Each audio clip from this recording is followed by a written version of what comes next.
যারা কন্যা সন্তানের বাবা মা তারা বর্তমান সামাজিক অবস্থাকে মাথায় রেখে এই 5টি কথা অবশ্যই জেনে রাখুন।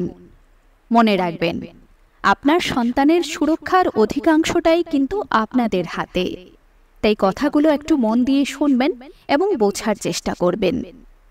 নাম্বার 1, আপনার মেয়ে বাচ্চাটিকে পড়াশোনার বাইরে আর কিছু শেখান বা না শেখান, তাকে ক্যারাটে অবশ্যই শেখান।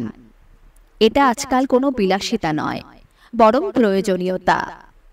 ক্যারাটে শিখলে আপনার মেয়ে অন্তত তার নিজেকে রক্ষা করতে পারবে। নাম্বার 2, মেয়ে মোটামুটি একটু বড় হয়ে গেলে তাকে কোনো কিছু আড়াল করবেন না। আকারে ইঙ্গিতে কিছু না বলে লজ্জা ছেড়ে তার সাথে খোলামেলা আলোচনা করুন। শরীরের সব অঙ্গের সঠিক নাম সহ তাদের কার্যকারিতা বলুন। কারণ আপনি যত বেশি আড়াল করবেন, আপনার মেয়ের তত বেশি জানার কৌতূহল তৈরি হবে এবং তখন সে বাইরের মানুষের থেকে জানার চেষ্টা করবে। সেক্ষেত্রে সে ভুলভাল জানতে পারে এবং সে বেপথেও চলে যেতে পারে। আর এটা শুধু মেয়ে নয়, ছেলে সন্তানের ক্ষেত্রেও প্রযোজ্য। তাই মেয়ে হলে মায়েরা এই কাজের দায়িত্ব নেবেন, আর ছেলে হলে বাবারা এই কাজের দায়িত্ব নেবেন।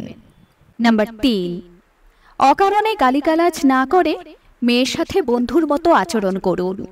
সে যাতে আপনাদের কাছে এসে সব কথা খুলে বলতে পারে বা বলার সাহস পায়, তার সেই বিশ্বাসটা আপনারা অর্জন করুন।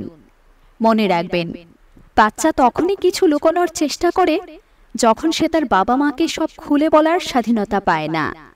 মনে রাখবেন, আপনার সন্তানের জন্য আপনার থেকে পরম মিত্র আর কেউ নেই। নাম্বার 4, তাকে ছোট থেকে ভালো স্পর্শ, খারাপ স্পর্শ, কোন কথার কোন অর্থ, ডাবল মিনিং কথা কিভাবে চিহ্নিত করবে বা কোন ইঙ্গিতগুলো খারাপ, এ সমস্ত শেখান। মনে রাখবেন, একটা বাচ্চা তার ঘর থেকে যত বেশি শিখবে, বাইরের দুনিয়াকে বোঝা তার জন্য তত বেশি সহজ হয়ে যাবে।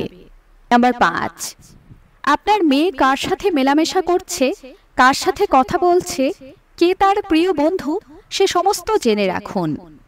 মাঝে মাঝে তার স্কুলে যান, তার সম্পর্কে খোঁজ নিয়ে আসুন। তাকে স্বাধীনতা অবশ্যই দিন, কিন্তু পাশাপাশি একটা সীমাও স্থির করে দিন। মনে রাখবেন, শাসন এবং সোহাগ দুটোর মধ্যে ব্যালেন্স করতে পারলে আপনার সন্তানের কখনো কোনো বিপদ হতে পারে না।